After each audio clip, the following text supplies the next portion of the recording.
जंगल में एक मीनू चिड़िया रहती थी। मीनू चिड़िया ने एक अंडा भी दिया होता है और इसका एक छोटा सा बेटा मानो चिड़ा भी था। मानो चिड़ी, देखो तो ये अंडा कितना बड़ा है। यकीनन इस बड़े से अंडे में से तुम्हारा कोई भाई या फिर बहन निकलेगी। तभी वहाँ पर कोमल चिड़िया भी आ जाती है। मीनू चिड़िया, मैं तुम्हारा अंडा देखने आ गई हूँ। वाह भाई, तुमने तो बहुत बड़ा अंडा दिया है। कोमल चिड़िया, कितने समय बाद आई हो तुम, और दूसरे जंगल से आने में तो बहुत ज्यादा थकन हो गई होगी तुम्हें। नहीं मीनू चिड़िया, बल्कि मैं तो बहुत ज्यादा खुश हूँ और एक बहुत जरूरी बात भी करनी है मुझे तुमसे। अरे हाँ कोमल चिड़िया, कहो क्या बात करनी है तुम्हें। मीनू चिड़िया, तुम तो जानती हो कि मैं अब तक कितने सारे अंडे दे चुकी हूँ, परंतु मेरे सारे ही अंडे खराब हो जाते हैं। बस मैं चाहती हूँ कि तुम्हारे इस अंडे में से जो भी बच्चा निकले वो तुम मुझे दे दो। मैं उसे पाल पोस कर बड़ा करूँगी। कोमल चिड़िया, ये तुम क्या कह रही हो? मैं अपना बच्चा तुम्हें कैसे दे सकती हूँ? मीनू चिड़िया, मैं तो तुम्हारी बहन हूँ। अगर तुम मुझे अपना बच्चा दे दोगी तो मुझे बहुत ज्यादा खुशी होगी। देखो, तुम मना मत करना मुझे। कोमल चिड़िया, तुम्हारी इस लगन को देखकर मैं जान चुकी हूँ कि तुम मेरे बच्चे का बहुत अच्छे से ख्याल रखोगी। इसीलिए तुम खुश हो जाओ, जब इस अंडे में से बच्चा निकलेगा तो मैं तुम्हें दे दूंगी। समय बीतता गया। एक महीना गुजर जाता है। मीनू चिड़िया के अंडे में से एक नन्हा सा प्यारा सा चिड़ा निकलता है। मम्मा मम्मा, मुझे भूख लगी है, मुझे भोजन खाना है। हाँ मेरे बेटे, मैं अभी तुम्हें भोजन देती हूँ। तभी वहाँ पर कोमल चिड़िया भी आ जाती है। अरे वाह भाई, ये नन्हा चिड़ा तो बहुत ज्यादा ही सुंदर है। मैं अपने बेटे सोनू चिड़े को ले जाने आई हूँ। मीनू चिड़िया, सोनू चिड़े, अब से तुम कोमल चिड़िया के साथ रहोगे, और वो भी दूसरे जंगल में। हाँ मेरे प्यारे सोनू चिड़े, मैं तुम्हारा बहुत अच्छे से ख्याल रखूंगी। चलो मेरे साथ चलो तुम। फिर कोमल चिड़िया सोनू चिड़े को अपनी पीठ पर बिठाकर अपने जंगल ले जाती है। मेरे पति की मृत्यु हो गई थी और मैं बहुत ज्यादा ही अकेली थी, और अब मेरे पास मेरा ये सुंदर सा बेटा सोनू चिड़ा आ गया है। अब तो मैं कभी भी अकेली नहीं होंगी।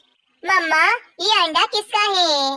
बेटा, ये अंडा मेरा है, लेकिन हर बार की तरह कहीं इस बार भी ये अंडा खराब ना हो जाए। मुझे तो इस अंडे से कोई भी उम्मीद नहीं है। मम्मा, मुझे भूख लग रही है, भोजन दे दो। फिर इस तरह कोमल चिड़िया सोनू चिड़े का बहुत अच्छे से ख्याल रखती है। मीनू चिड़िया, तुमने अपनी बहन कोमल चिड़िया को अपना बेटा दे तो दिया है, परंतु वो उसका अच्छे से ख्याल तो रखेगी ना। मेरी बहन कोमल चिड़िया बहुत अच्छी है और मैंने देखा है कि वे सोनू चिड़े का बहुत अच्छे से ख्याल रख रही है। इस तरह एक महीना भी गुजर जाता है।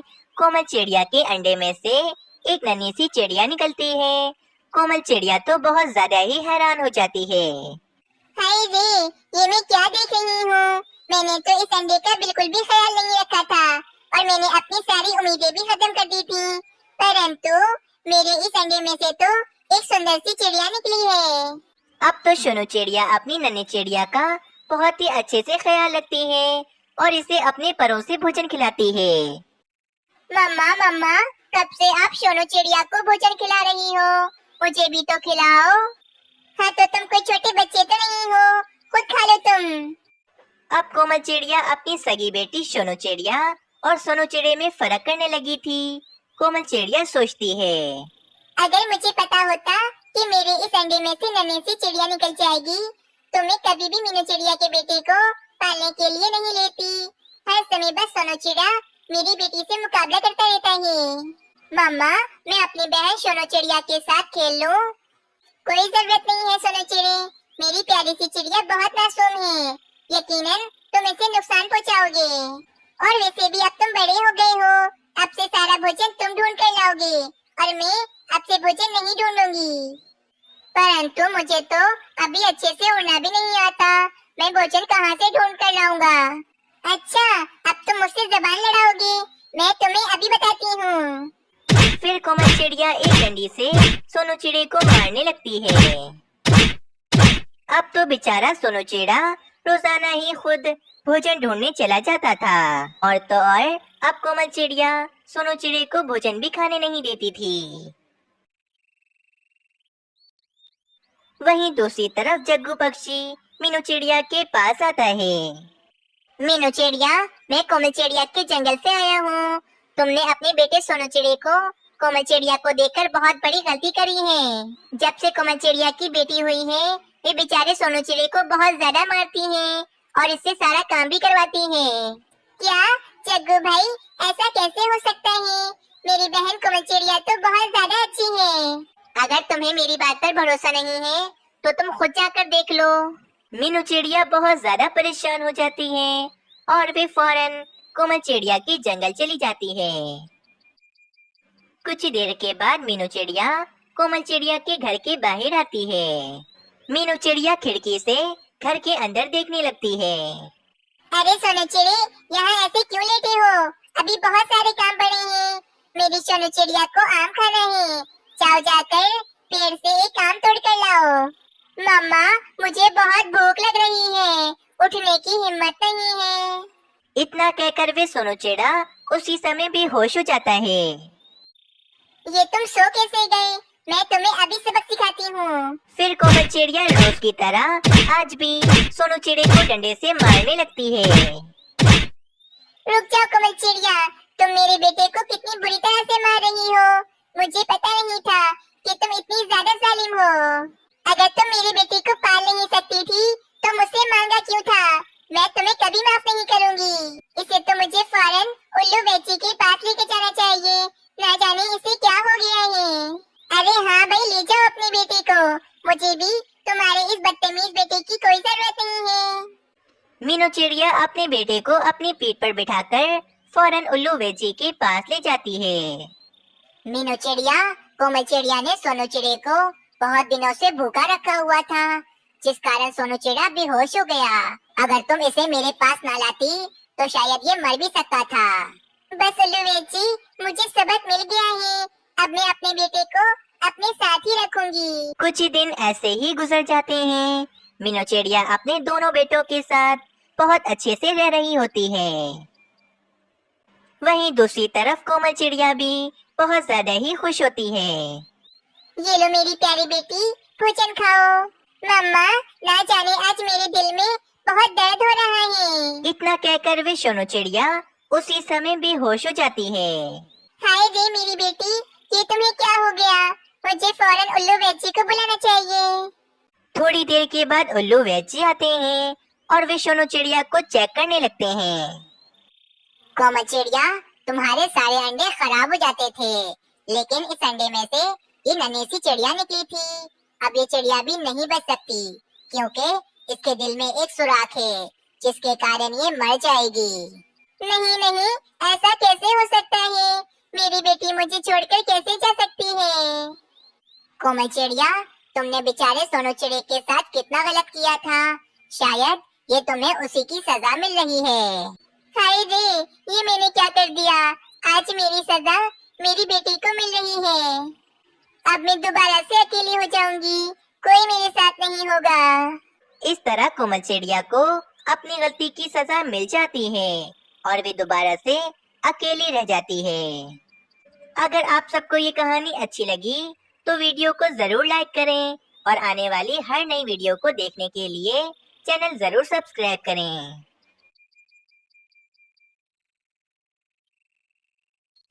एक जंगल में काफी पक्षी रहा करते थे। सब पक्षियों ने अपनी अपनी भोजन की फसलें लगाई हुई थीं, ताकि उन्हें भोजन ढूंढने की कोई भी दिक्कत ना हो। आज ही उसी जंगल में एक कालू कौवे का परिवार रहने के लिए आता है। कालू जी, ये जंगल तो बहुत ही बड़ा और सुंदर है। हम अब हमेशा इसी जंगल में रहेंगे। हाँ रानी, तुमने एकदम ठीक कहा। ये जंगल तो वाकई बहुत सुंदर है। चलो भाई, अब हम अपना नया घोंसला बना लेते हैं। उसके बाद हमें भोजन भी तो जमा करना है। कुछ देर मेहनत करने के बाद कालू कौवा और रानी कौवी अपना एक नया घोंसला बना लेते हैं। चलो रानी, मुझे बहुत जोर से भूख लग रही है। हम भोजन ढूंढने के लिए चलते हैं। ये कहकर कालू कौवा और रानी कौवी अलग अलग दिशा में भोजन की तलाश में निकल जाते हैं। ये कैसा जंगल है? मैं कब से भोजन ढूंढ रहा हूँ, परंतु मुझे अभी तक एक गंदम की बाली भी नहीं मिली है। मैं तो परेशान आ गया हूँ। रानी कौवी कालू कौवे को ढूंढती हुई कालू कौवे के पास आ जाती है। कालू जी चले, मुझे भोजन मिल गया है। मैं अभी घोंसले में रखकर आ रही हूँ। चले हम मिलकर भोजन खाते हैं। फिर कालू कौवा, रानी कौवी और राजू कौवा मिलकर वे भोजन खाने लगते हैं। अगले दिन कुछ पक्षी कालू कौवे के पास आते हैं। हमारे जंगल में आप दोनों का स्वागत है कौवा और कौवी। ये जंगल बहुत अच्छा है, परंतु यहाँ भोजन ढूंढने में थोड़ी दिक्कत होती है। इसीलिए आप दोनों मेहनत करके अपनी एक गंदम की फसल लगा लें, ताकि आपका परिवार आराम से भोजन खा सके और आपको कोई दिक्कत ना हो। वैसे भी बारिशों का मौसम आने ही वाला है। आप दोनों बारिशें आने से पहले ही अपनी गंदम की फसल लगा लें। हाँ, मीनू चिड़िया एकदम ठीक कह रही है। हम सब पक्षियों ने भी कड़ी मेहनत करके अपनी अपनी फसलें लगा ली हैं और अब हमें भोजन ढूंढने की कोई भी दिक्कत नहीं होती है। हाँ हाँ पक्षियों, तुम सब एकदम ठीक कह रहे हो। अब से मैं बहुत कड़ी मेहनत करूँगा और अपनी एक गंदम की फसल लगा लूँगा। अच्छा कौवा और कौवी, अब हम चलते हैं। अगर कुछ मदद की जरूरत हो तो हमें जरूर बताना। फिर सारे पक्षी वहाँ से चले जाते हैं। ये पक्षी अपने आप को क्या समझते हैं? ये अगर अमीर हैं, तो क्या ये मुझे कुछ भी कहकर चले जाएंगे? मुझसे मेहनत नहीं होती है और मैं मेहनत करके अपनी गंदम की फसल नहीं लगाऊंगा। हाँ कालू जी, वैसे भी हमसे भोजन ढूंढने की मेहनत तो होती ही नहीं है और ऊपर से हम गंदम के बीज कहाँ से ढूंढेंगे? मुझसे तो इतनी मेहनत नहीं होगी। रानी, अब मुझे कुछ ऐसा करना पड़ेगा जिससे हमें बिना मेहनत किए ही बैठे बैठाए भोजन मिलता रहे। हाँ रानी, मुझे एक बहुत ही बढ़िया सा उपाय आ गया है। अब हमें मेहनत नहीं करनी पड़ेगी और बैठे बैठाए हमें भोजन मिलता ही रहेगा। क्या उपाय है कालू जी? जल्दी बताएं मुझे। फिर कालू कौवा रानी कौवी को अपना शातिर उपाय बताने लगता है। अगले दिन कालू कौवा अपनी आंखों पर पट्टी बांधकर पक्षियों के पास चला जाता है। अरे कालू कौवी, ये तुमने अपनी आंखों पर पट्टी क्यों बांधी हुई है? क्या हुआ है तुम्हारी आंखों को? पक्षियों, मेरे साथ बहुत बुरा हुआ है। मैं बता भी नहीं सकता हूँ तुम सबको। कालू कौवे, क्या हुआ है? बताओ हमें। और तुम ये बर्तन लिए क्यों घूम रहे हो? आखिर क्या हुआ है तुम्हारे साथ? पक्षियों, कल मैं अपनी गंदम की फसल लगाने के लिए गंदम के बीज ढूंढ रहा था कि अचानक चीलों ने मेरे राजू कौवे पर हमला कर दिया और राजू कौवे को बचाने के चक्कर में चीलों का पंजा मेरी दोनों आंखों में लग गया और उसी समय मेरी दोनों आंखें खराब हो गई हैं और अब मुझे कुछ दिखाई नहीं दे रहा है। वैद्य जी ने मुझे कहा है कि अब मैं कभी भी कुछ नहीं देख पाऊंगा और अब मैं हमेशा के लिए अंधा हो गया हूँ। कालू कौवे, ये तो सच में तुम्हारे साथ बहुत बुरा हुआ है। अब तुम भोजन कैसे ढूंढोगे और अब तुम अपने परिवार का ध्यान कैसे रखोगे? मीनू चिड़िया, मुझे अपनी परवाह नहीं है, परंतु मेरा बेटा राजू कौवा अभी बहुत छोटा है। मैं उसे अकेला छोड़कर भोजन ढूंढने कैसे जा सकती हूँ? और कालू जी की तो दोनों आंखें ही चली गई हैं, वे भी भोजन नहीं ढूंढ सकते हैं। अब तो मेरा परिवार भूखा ही मर जाएगा। नहीं नहीं रानी, मेरी आंखें चली गई हैं तो क्या हुआ? मैं यहाँ पर ये बर्तन लेकर खड़ा रहूंगा। कोई ना कोई पक्षी तो मेरी मजबूरी देखकर मुझे भोजन दे ही देगा। कालू कौवे, कोई ना कोई नहीं, बल्कि हम पक्षी ही तुम्हें भोजन देंगे। तुम बिल्कुल चिंता मत करो। इतना कहकर सारे पक्षी वहाँ से चले जाते हैं। कुछ देर के बाद सभी पक्षी थोड़ा थोड़ा भोजन लेकर आते हैं और एक एक करके पक्षी अपना अपना भोजन कालू कौवे के बर्तन में डालकर वहाँ से जा रहा होता है।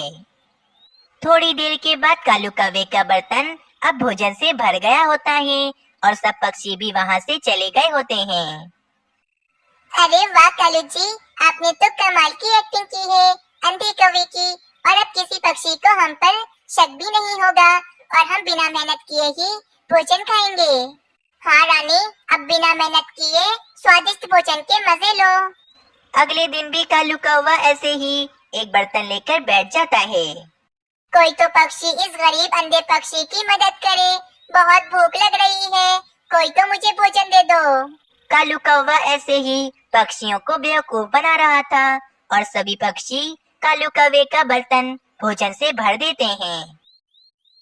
कुछ दिन ऐसे ही गुजर जाते हैं। 1 महीने के बाद जंगल में एक सच का अंधा कबूतर मांगने के लिए आता है। अरे कोई पक्षी मेरी मदद करो, इस अंधे कबूतर को कोई भोजन दे दो। अरे ये अंधा कबूतर यहाँ कहाँ से आ गया है? जरूर ये भी मेरी तरह नाटक कर रहा है। फिर कालू कौवा इस अंधे कबूतर के पास जाता है। ए अंधे कबूतर, चलो भाई यहाँ से चले जाओ, ये मेरी जगह है। मेरे मांगने का धंधा तुम खराब मत करो, चलो भाई यहाँ से निकलो। ये सब बेटा तोता भी देख रहा होता है और वे तोता फौरन ये बात पक्षियों को बताने के लिए चला जाता है। तोता पक्षियों के पास आता है और पक्षियों को सारी बात बताने लगता है। तोते, परंतु ऐसा कैसे हो सकता है? कालू कौवा हमसे इतना बड़ा झूठ कैसे बोल सकता है? मीनू चिड़िया, मुझे तो वे कालू कौवा पहले से ही लालची और कमजोर लगता था। हाँ मीनू चिड़िया, उस कालू कौवे की आंखें बिल्कुल ठीक हैं। वे कालू कौवा हम सब पक्षियों को पागल बना रहा है। ठीक है पक्षियों, मेरे पास एक उपाय है जिससे कालू कौवे की सच्चाई हमारे सामने आ जाएगी। फिर मीनू चिड़िया और पक्षी कुछ फल लेकर कालू कौवे के पास जाते हैं। कालू कौवे, तुम बहुत ज्यादा मासूम पक्षी हो, इसीलिए हम सब पक्षी तुम्हारे लिए ये फल लेकर आए हैं। परंतु ये फल हम तुम्हें एक ही शर्त पर देंगे। हम तुमसे एक परीक्षा लेंगे। अगर तुम उस परीक्षा में सफल हो गए तो ये सारे फल हम तुम्हें दे देंगे। कालू कौवे, वैसे तो तुम्हें ये फल नजर नहीं आ रहे होंगे, परंतु ये बहुत सारे फल हैं। कालू कौवा इतने सारे फल देखकर लालच में आ जाता है और कहता है, पक्षियों बताओ मेरी क्या परीक्षा है? कालू कौवे, मेरे बराबर में जो पक्षी खड़ा है तुम्हें इसका नाम बताना है। तुम देख तो नहीं सकते, इसीलिए मैं थोड़ा थोड़ा तुम्हें इसके बारे में बताती हूँ। मेरे बराबर में जो पक्षी खड़ा है इसका रंग काला है। कालू कौवा मन ही मन सोचता है, मीनू चिड़िया के बराबर में तो बुलबुल खड़ी है, तो फिर मीनू चिड़िया काला रंग क्यों कह रही है? परंतु मैं तो सच ही बताऊंगा। मीनू चिड़िया, तुम्हारे बराबर में बुलबुल बहन खड़ी है और इनका रंग ब्राउन है। तुम मुझसे झूठ बोलकर मेरी परीक्षा ले रही हो। तुमने बिल्कुल ठीक कहा कालू कौवे। अब ये बताओ कि तुम्हारे सामने ये जो फल रखे हैं ये कौन से फल हैं? इन फलों का रंग पीला है। अब बताओ ये कौन से फल हैं? अरे मेरे सामने तो ये सेब रखे हुए हैं, तो फिर मीनू चिड़िया इसका रंग पीला क्यों बता रही है? कालू कौवा लालच में ये भूल जाता है कि वे अंधे होने का नाटक कर रहा है। मीनू चिड़िया, तुम मुझसे झूठ मत कहो। मेरे सामने ये जो फल रखे हैं ये सेब हैं और इनका रंग लाल है। कालू कौवे, तुम्हारा सच अब सबके सामने आ गया है। तुम कितने बड़े धोखेबाज हो। तुम अंधे नहीं बल्कि तुम अंधे होने का नाटक कर रहे हो। कालू कौवे, तुम्हें शर्म आनी चाहिए। हम सब पक्षियों ने तुम्हारा इतना ख्याल रखा और तुमने हम पक्षियों को इतना बड़ा धोखा दिया। अब कालू कौवे की पोल पट्टी सब पक्षियों के सामने खुल गई थी और कालू कौवा अपनी आंखों से वे पट्टी भी हटा देता है। मुझे माफ कर दो पक्षियों, मुझसे मेहनत नहीं होती, इसीलिए मैंने ये अंधे होने का नाटक किया। कालू कौवे, तुमने हमें धोखा दिया है और धोखेबाज पक्षियों की हमारे जंगल में कोई जगह नहीं है। फिर सब पक्षी कालू कौवे के परिवार को अपने जंगल से निकाल देते हैं और इस तरह कालू कौवे को अपनी गलती की सजा मिल जाती है। इस कहानी से हमें ये सीख मिलती है कि हमें कभी भी किसी को भी धोखा नहीं देना चाहिए।